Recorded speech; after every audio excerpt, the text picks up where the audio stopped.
I was born in Houston, um, February 31. Um,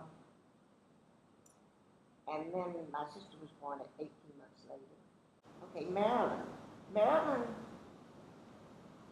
well, she was different. I was a bit of a tomboy, and she was very feminine. And she loved playing with dolls. I only remember her getting mad once when I wore some of her clothing. And I think she threw a fork at me or something. Yeah.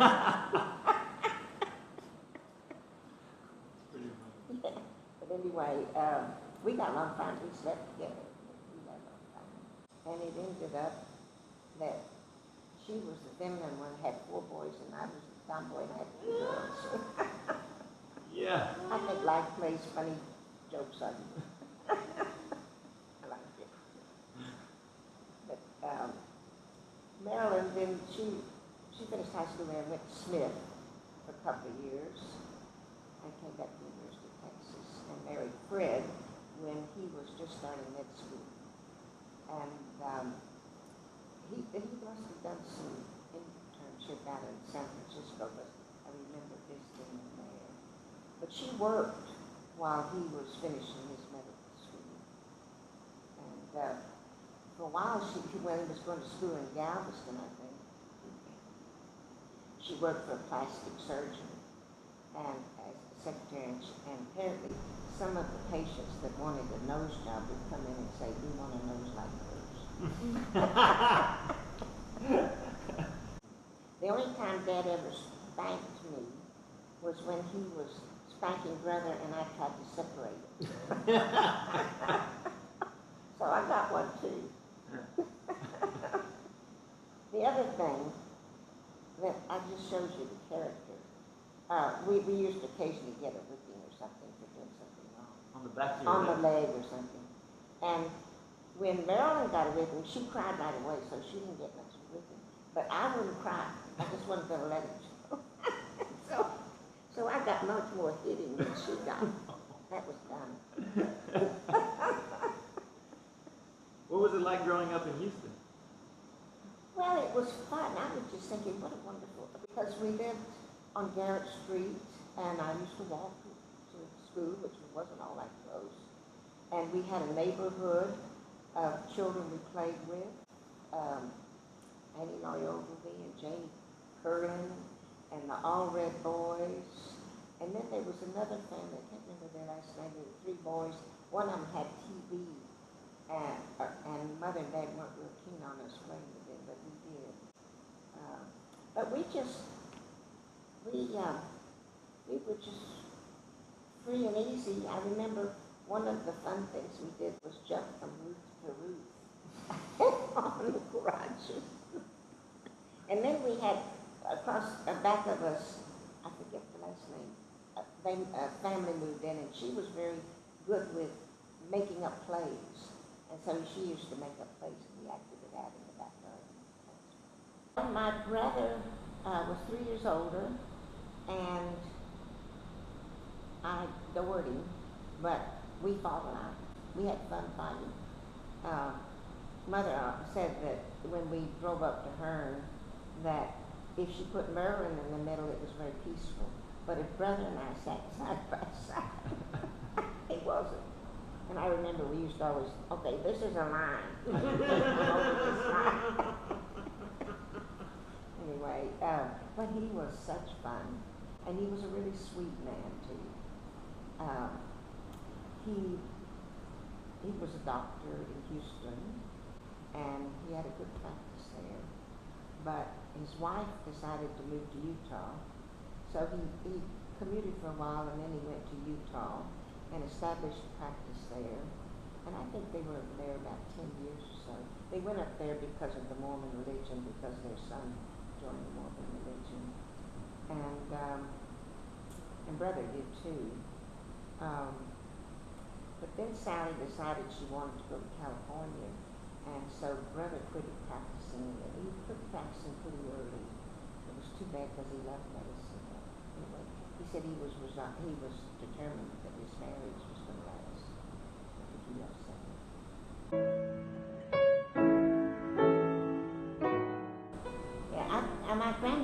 are very interesting. I had, both grandparents were doctors. My mother's father he was left orphaned when he was about 12 years old. And after he grew up a bit, he went over to Texas to apply for a teaching job, and he lived with a doctor there who sort of backed him to go to medical school. I think he went to medical school in Nashville or something like that. And he came back to Hearn.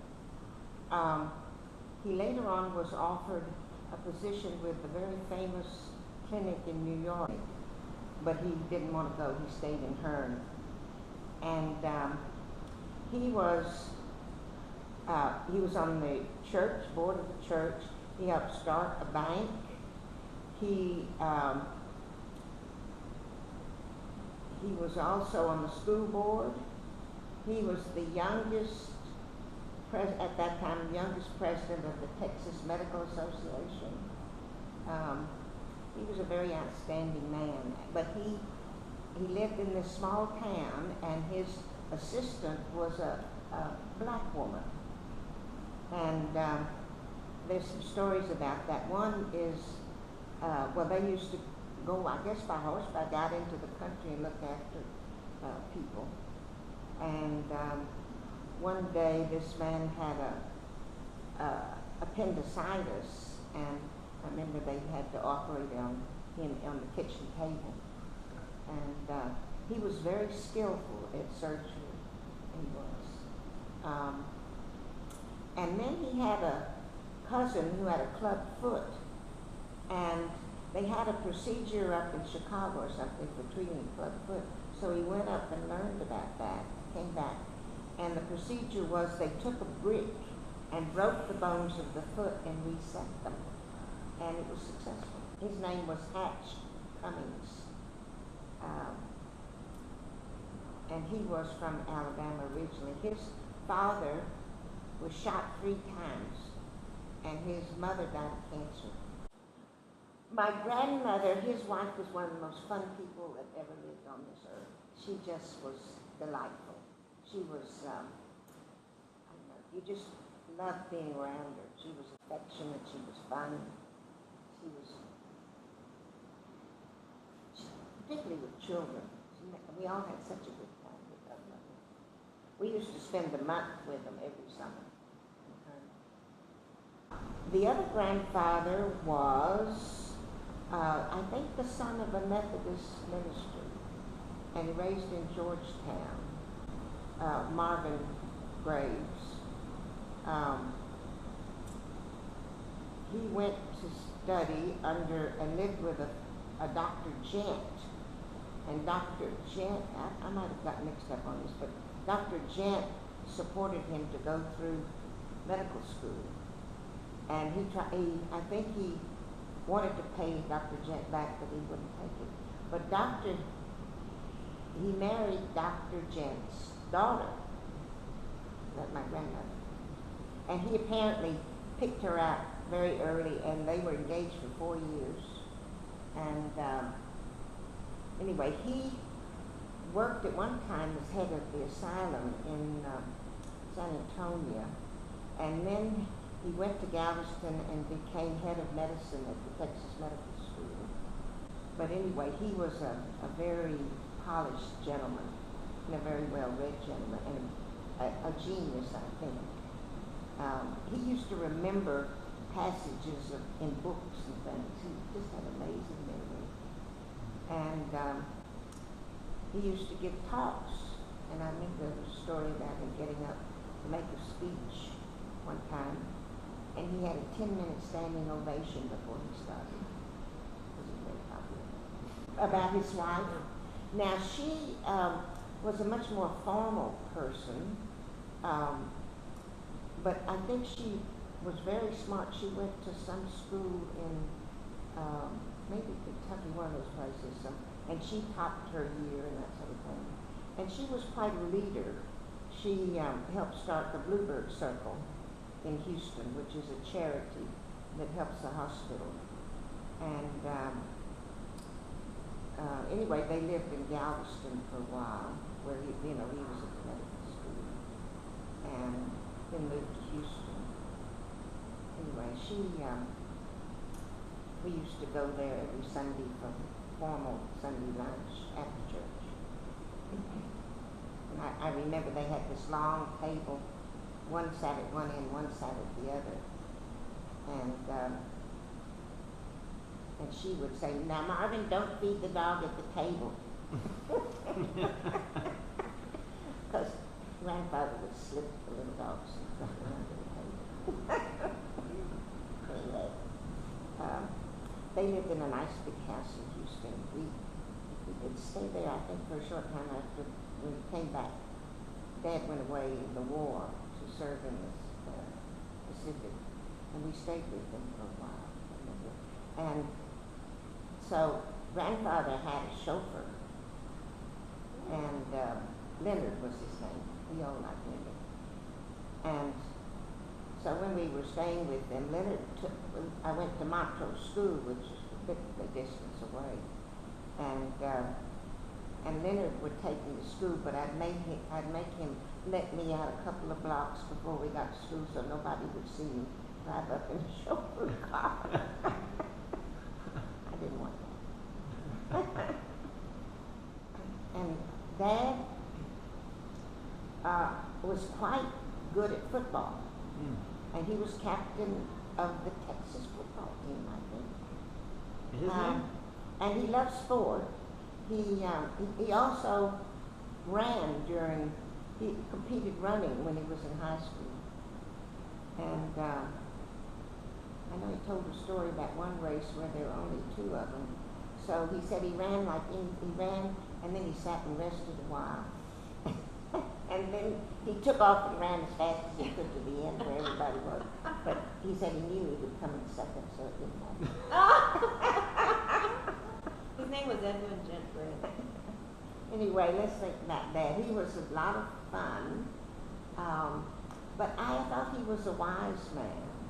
I thought he always gave you good advice.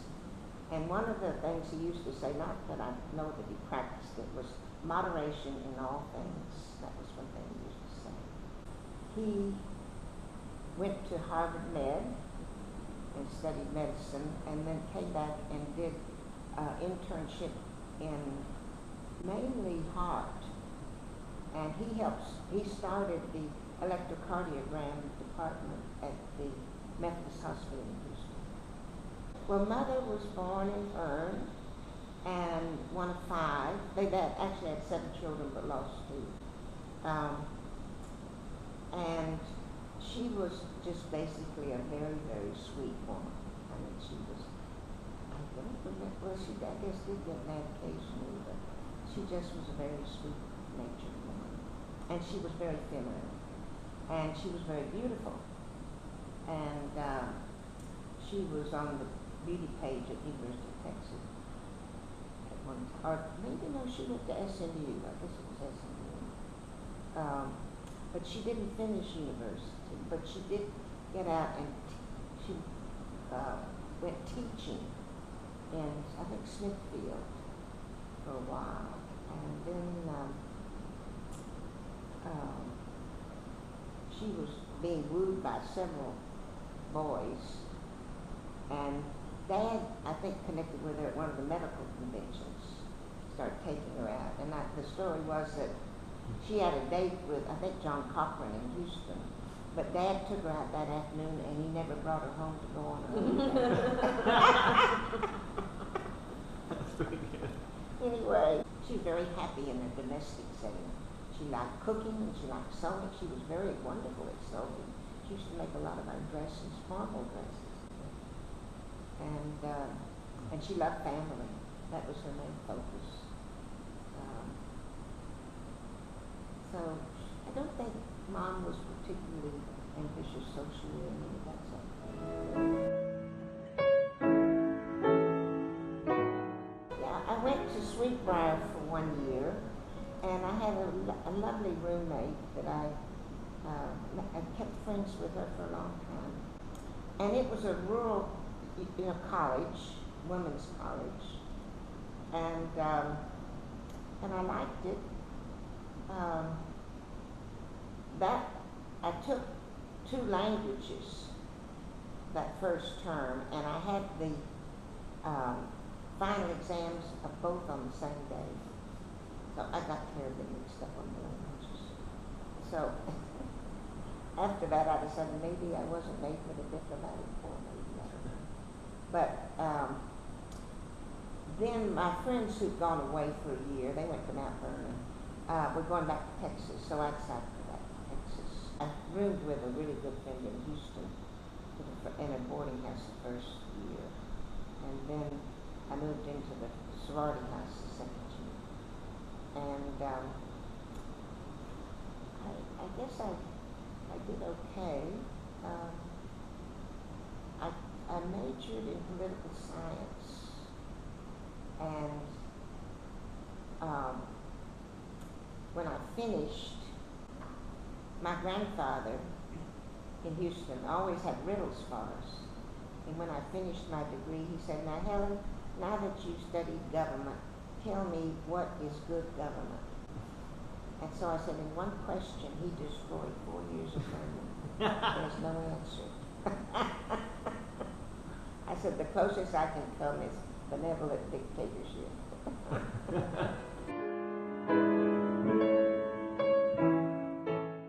Well, you know, what I wanted to do was go into the diplomatic corps. And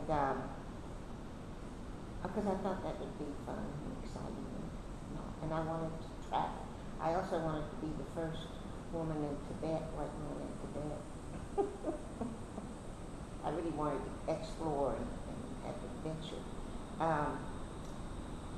And I was supposed to go to Europe the summer after. I graduated after 3.5 years because I went to summer school in Colorado.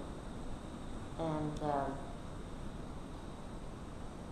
I was going with a friend to Europe that summer, but Dean proposed, I think it was in March, and we married, so I never got there, and we didn't get that trip. Anyway, when Dean asked me to marry him, I told him someday. I'd marry him someday. So he got that ring pretty quick. About 2 weeks I had a ring. I met Dean originally from the really good friend of mine that was my roommate the first year. She was from El Paso, and he came down to visit her. And while he was down there, he got the measles. So I think it was measles. So Dad was his doctor at that time. But anyway, we had a dinner party, and Piffa brought Dean over. So I met him there, and I think at that time Dean was going to the university up in Pennsylvania, Swarthmore. And he said after he came to Texas and met some girls, he decided he'd change over. He said up in Swarthmore they all wore pants. He liked it better in Texas where they wore skirts. That's what he said. Anyway, he moved back down to the University of Texas, and then at the University of Texas, I roomed with another friend who was from El Paso. And Dean took me out a couple times, I guess, and took me up to the OU game. I guess it was up in Oklahoma somewhere. And I remember he stopped at a filling station. So when he went in to pay, I got in the car and drove it off. I don't know why I did that. I don't think he liked that very much. But anyway, he was rooming with George Meyer, and he said George kept pushing him to date me. But he always dressed nicely. He always wore khakis and white shirt or something. He always looked good. Oh, the other story about him, they have these, when they pledge in sororities, they have pledge lines. And the boys come through and meet the girls. And so he decided that he was going to try to find out which girls he wanted to date. and he had to make an impression. So he put a spot of green dye on his top of his head. And if he liked the girl, he would say, he'd bow and say, just remember we're the boy with the green head.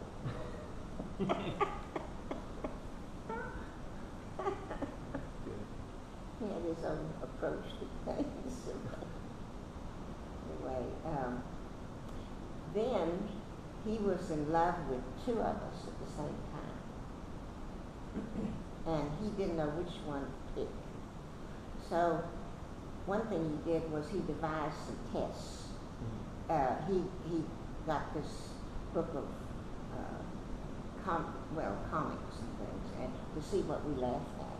That was one test. And then he'd bring up different subjects to see what our opinions were. And he told me later that whatever opinion he expressed, I expressed the opposite.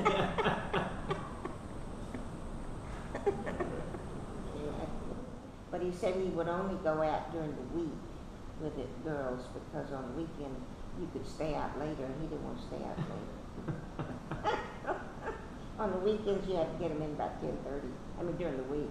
So he liked going out during the week. Oh, Dean, that's funny. At university, I think in this chemistry, they were doing unknowns or something like that. And after the test, the teacher called him in and said, now, Stahmann, I've been teaching this course for 30 years, and you're the first student I've ever had who didn't get a single thing right. But funny thing about Dean, on some tests, he'd be the only one to get 95% or something, and the rest of them would fail. But he was pretty good. He did real well at university. He would read the whole book, and he had a very good memory. I went out to El Paso for the Christmas, for New Year's, to visit Anne, and I had a date with Dean. And so I kissed him on New Year's Eve, and he said that sealed the whole thing. And then I guess it was he was at the university still, and he started driving down to Houston on weekends. And then we became engaged and married in June.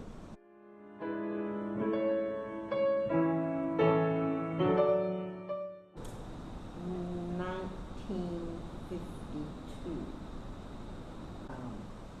We married in Houston at the church, and that was a very eventful wedding. I told you about that. Let's see, the first thing that happened was Billy forgot the wedding ring, and he had to rush back to the motel and get it, which delayed it just a little bit. And then Dean's dad had to dress in the closet because of visitors. And so when he was walking down the aisle, he looked and he hadn't zipped up his pants.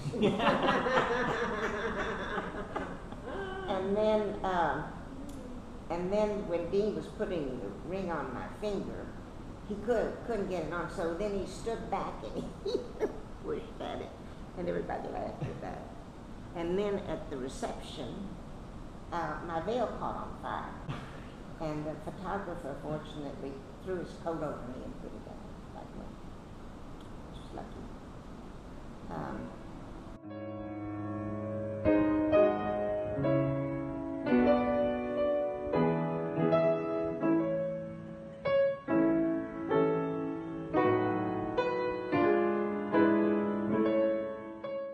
And then we stayed the night in Houston, and then we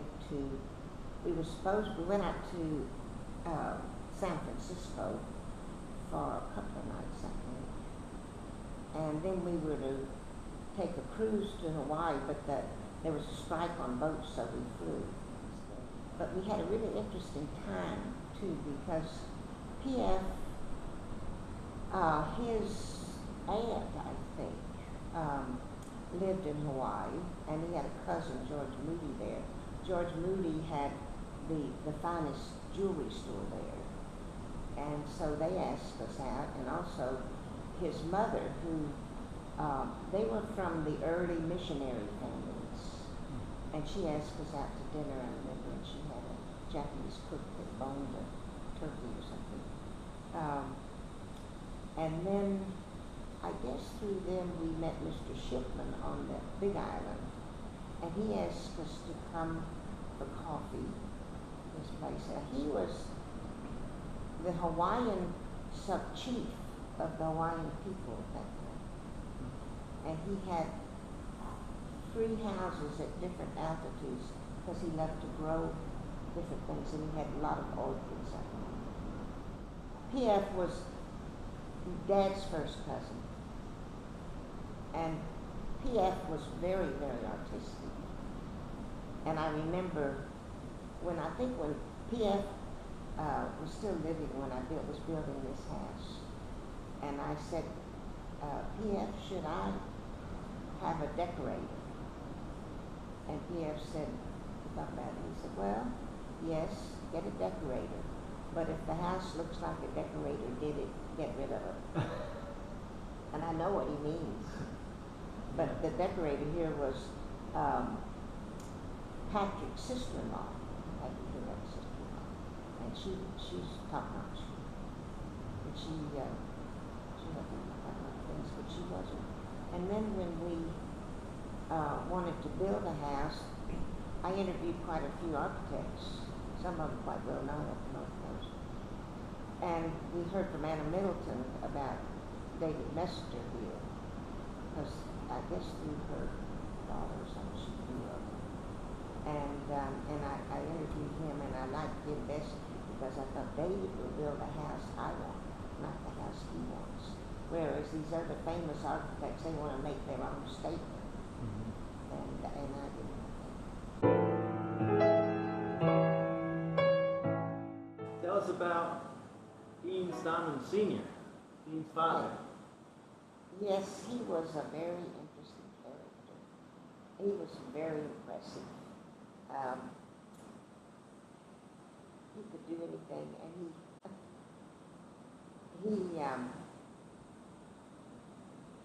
he created this wonderful business out of nothing.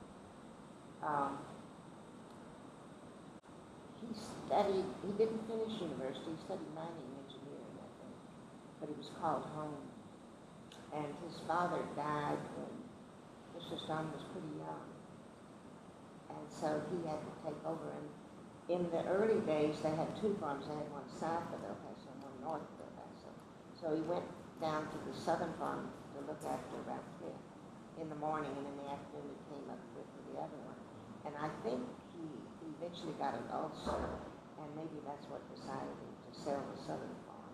I think they felt that eventually those farms south of El Paso might become a bit saline. And anyway, the farm up at the north was just raw sandhill land, but he cleared it and planted it.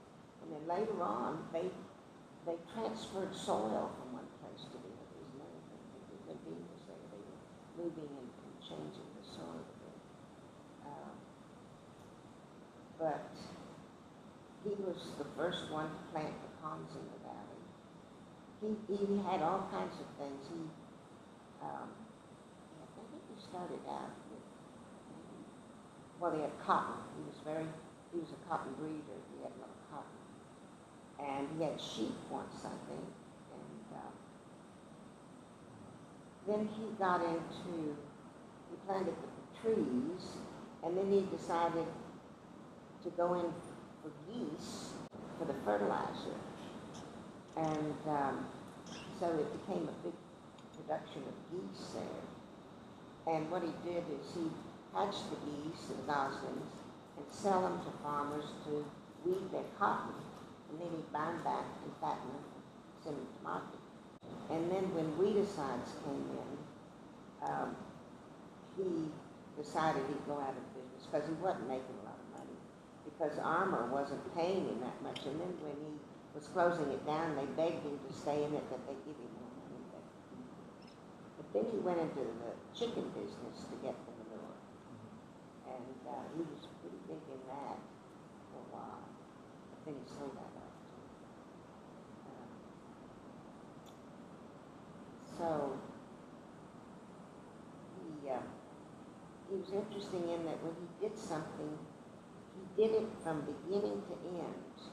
He, for instance, he had his own cotton gin, and then he sent it down to the bales down to Galveston, so that they would gain a little humidity and weight, and then he'd sell them.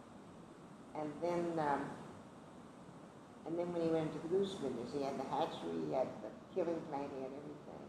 And in the cotton business, the same way. He had the plant where they cracked them, and he had a kitchen where they made things.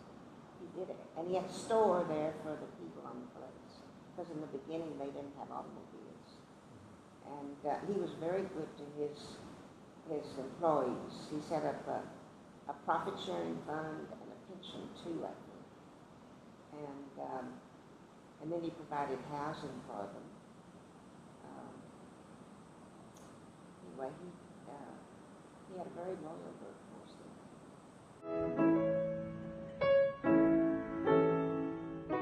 I went with the Stahmanns, and we went to Paris, and we went to, that was fun, and then we went to Czechoslovakia.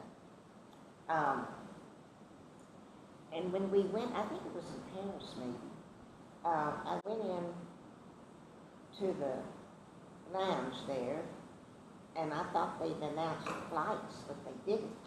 So I was a little late getting back out to the plane, and Dean's dad was outside making the plane wait for me. Anyway, then, and also in Paris, Dean's mother and I went to a showing of Balenciaga. That was the best design, I thought, in Paris. And one of the movie stars was there that day. Anyway, Dean's mother and I were sitting there, we were waiting for the show to begin, and the first person down the runway was Mr. Stahmann. He came walking he didn't care to tell us about where which hotel we were.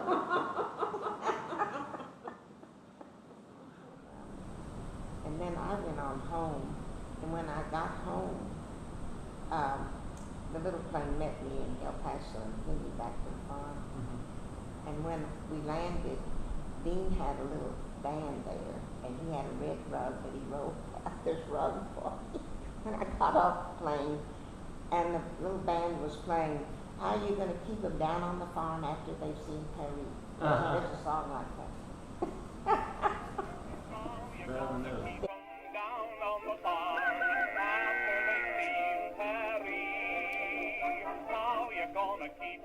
The other thing Dean did, one Christmas, he had himself delivered in a box to us in Houston. Well, we thought he was in Australia. That was a very happy Christmas.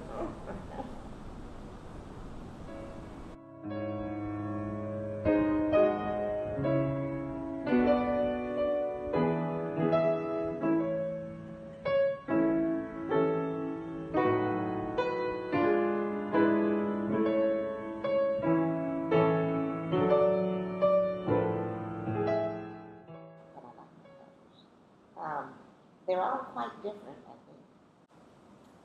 Joyce, well, with the first child, you're going to have the perfect child. With the second child, you do the best you can, and with the third child, you say, the heck with it.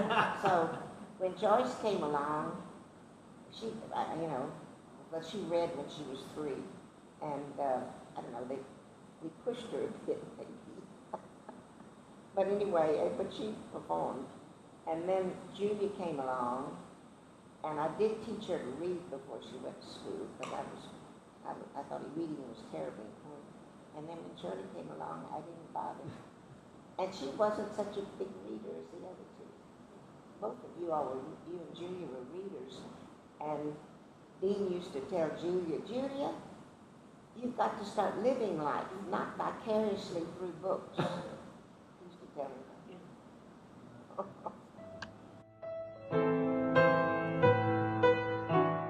Of course, Dean and I traveled there for about 3 weeks when Joyce was 9 months old. Mother kept Joyce, and that was a fascinating trip.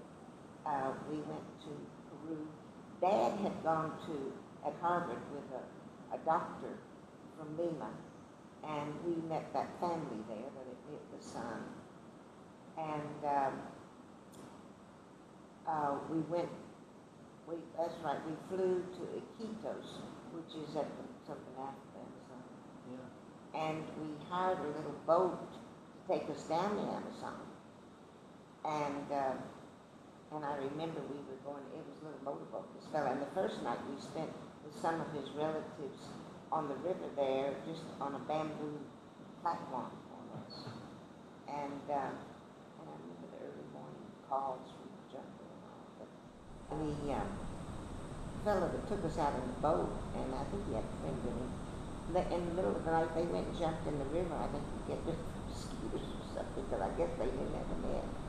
But, and then he drove us on down to sort of a place where they had customs. And we went into the jungle a little way too, I remember. And we had lunch there. And then we stayed with Catholic priests down the river, because they were trying to convert the natives. And I love that trip. That was pretty exciting. And then we went to Argentina and then Brazil. That's all we saw. We only went to Rio. But in Argentina, it was very interesting. We went to Iguazu Falls. We flew to Buenos Aires, and we were there. Well, one thing we did was we went out quail hunting on the campus there, and I won't tell that story. Yeah, you tell it.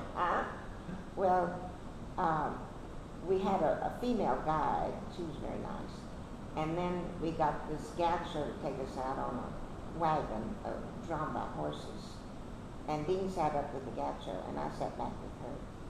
And Dean had the cap made in Amazon, and he was very proud of his cap, and so he kept bragging about it. And so in Mexico, cap is cachucho, and he kept talking about that, and she turned to me and she said, "Tell him not to say that because that's female genitalia." Anyway,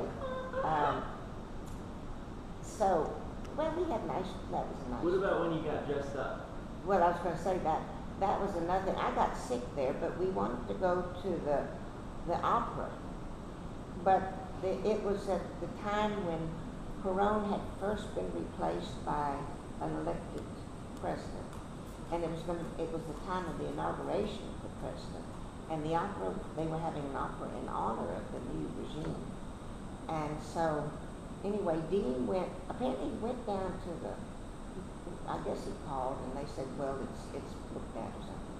So he went to the embassy to see if they mentioned that you might get through. And he went to the embassy, the Argentinian embassy, I think, and he went through several different layers of it.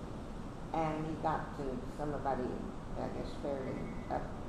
And they said, well, just go down and buy a ticket, but we'll give you an invitation to the inauguration of the president. So, but you have to be dressed for it. And so Dean had a morning suit, which is a top hat with striped trousers and something. And I had at that time, for some reason I'd taken a fur stole with me so I could dress up. And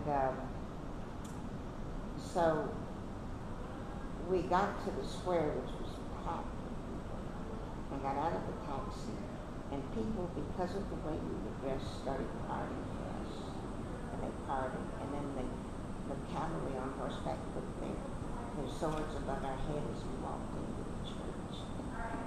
And sat watching the inauguration of the president. And then we came out and sat in the stands with the president, watching the parade action. And I told Dean, I said, Dean, don't say a word. I don't want him to know who we are. Which just shows you that dress will take you pretty far. Because you should have learned that lesson up in Cairns when they said, we'll upgrade you if you have a different shirt. You remember that? Yeah.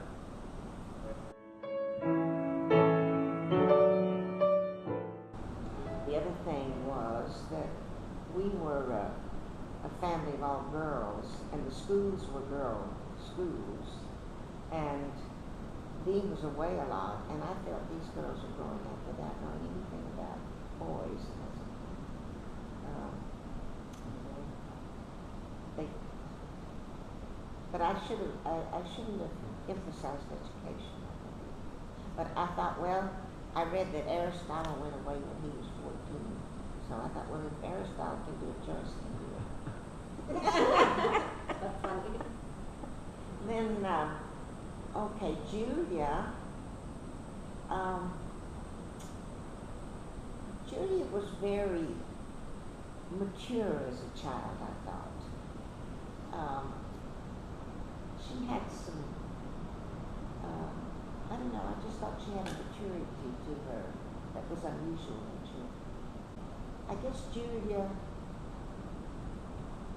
probably is harder to know, was at that time, to know than the other two. Shirley was all out front. In fact, Shirley, when she was born, she was very lively. And I used to think she was going to end up with brain damage because when she started walking, she kept running into things. Anyway, of course, we left America when Shirley was 3 and Joyce was 10. And this is what I've always thought about discipline.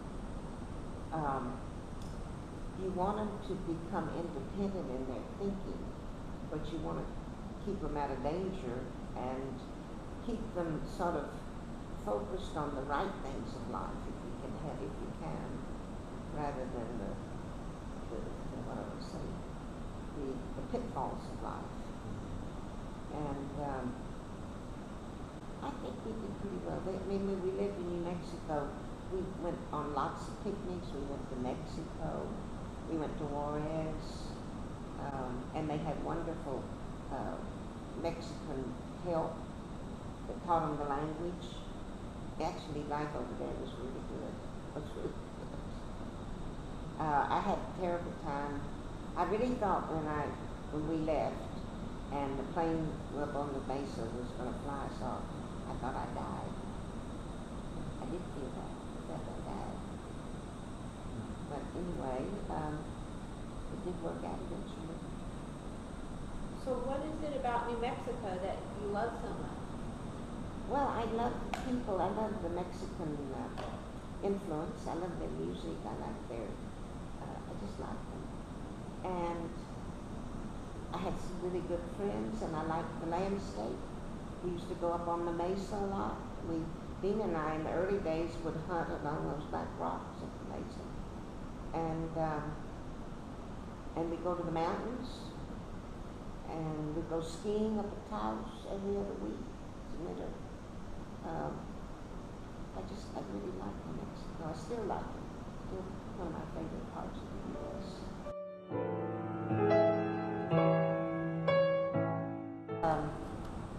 Dean wanted to plant his pecans in the southern hemisphere, and he looked at Peru a couple of times, but I didn't want to raise my family there.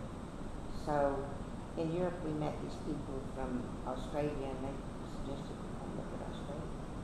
And so Dean came over and spent about 3 months going through the country, and decided he wanted to settle up in the northern part of the country because of the rainfall.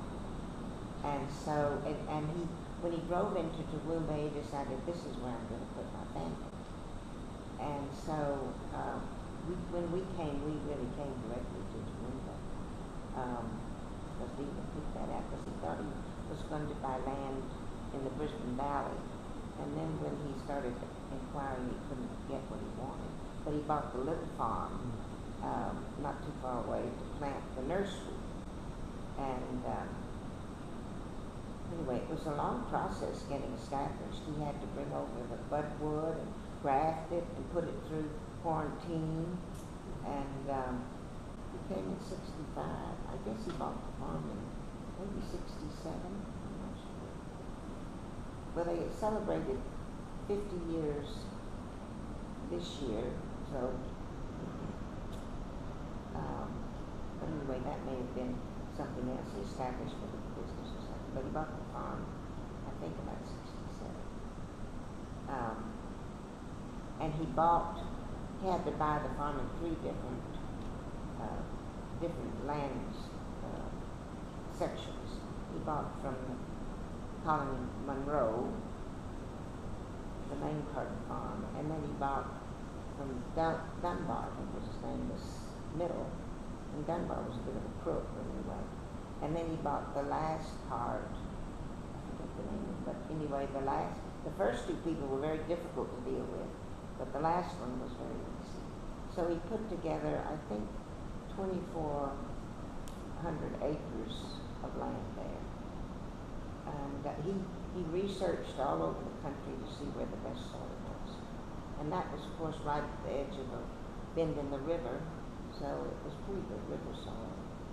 And it seems to be a good place for it. Actually, Ross said it's one of the best places he could have possibly picked.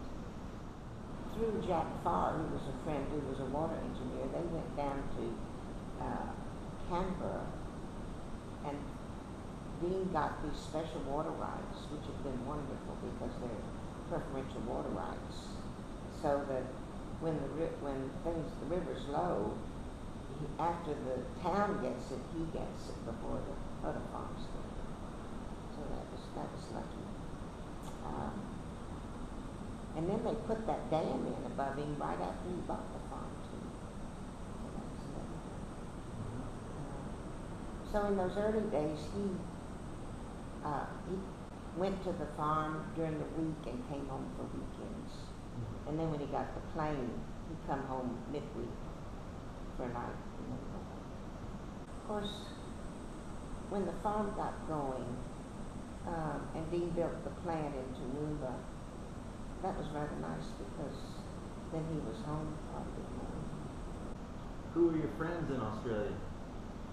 Well, there's of course the Custinses, the Winks, the Halls, the Flamsteads, the Kellys, and the Nan Rowland and her husband, the Monroes. Kay Monroe was married to Ken at the time, and she was a Canadian. Somehow there were a lot of Americans in Toowoomba at that time. They were researching for oil. And I don't know, but we got included in parties, particularly at Kay's. And through Kay I met Nan, her sister-in-law, and Nan got me into 2 tennis groups. And I just met such nice people. And when I think back on those people that we met early, they were really exceptional. The voices, the Todds, the Lloyds, they were quite exceptional.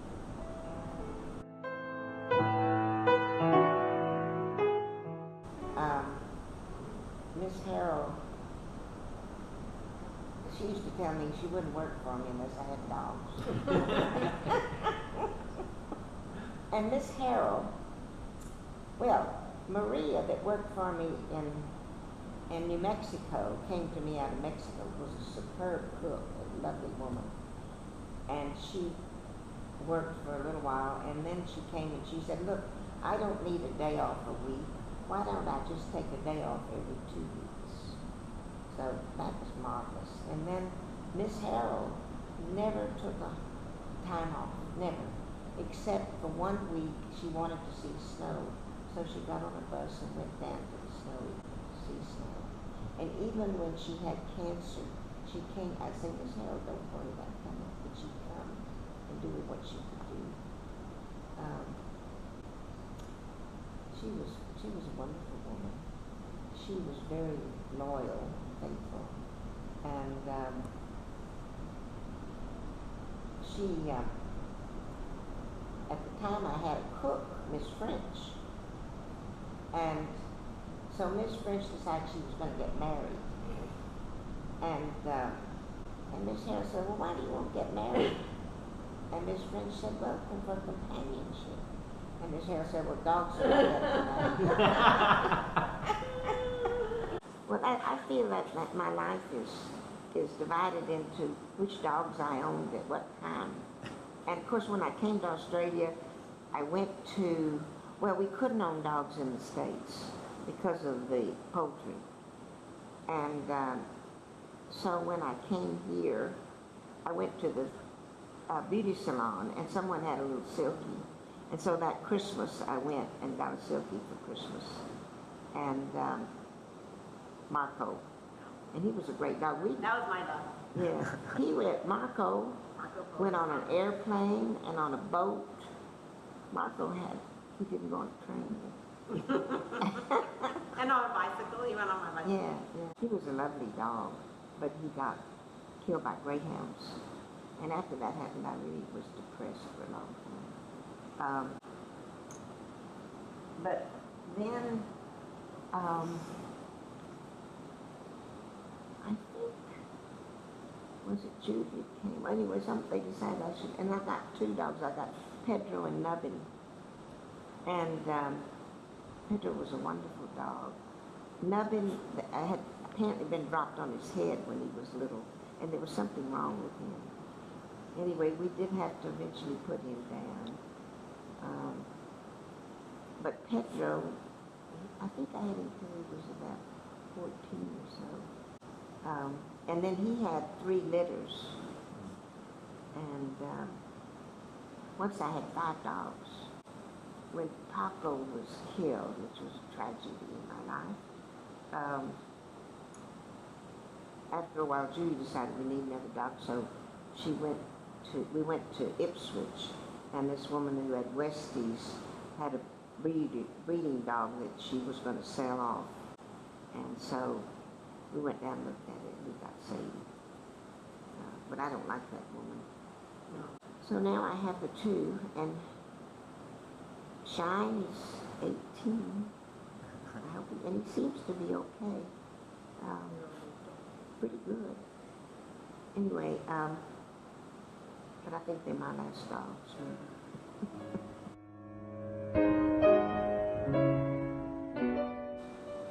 Okay. Vote Republican. I thought I was going to say that. You don't know that. The Republican Party could change. I know. I just said that. I want to stir things up a bit. Stay with things that lift you up in life. Don't stay with things that bring you down. That's one thing that I think is important. And I think it's important in life to always have a future plan, something you want to do. I think that's a good thing. That keeps you going, keeps you interested. What else do I say? How about your business philosophy? Yeah, one thing, main thing is be there. And so they can see you and you can work with them, that sort of thing. It's interesting to be a woman and in charge of something that you have men with. I find that's really tricky. Well, they're right, I don't know a lot of things, but there are 3 things important in business, and they're equally important. One is employees, one is product, and one is shareholders or owners. Those 3 things need to be looked after in sort of in balance, I think. And the other thing I believe is try to mix your life up a bit. Don't just stay in one section of things. Don't just stay in one section of society. Mix it up a bit. And the other thing is, and I think I was pretty good at this, follow your star. With Dean, he followed his star and he had an idea what he wanted to do and he did it. And it was very successful. Follow your star. I changed my goal when I married, I guess, because I wasn't going to change the world through my activities anymore. Like I thought I was going to in the beginning. I thought I was going to change the world. You can do a lot for the world in raising children. And over here, I thought it was important for me to get a social network going, important for me and the family. I'm quite satisfied. Even though I didn't change the world, I'm quite satisfied. I feel like I've had such a fortunate life. I had wonderful parents, wonderful marriage, interesting and good friends, and nice dogs. So I've had everything. Had everything.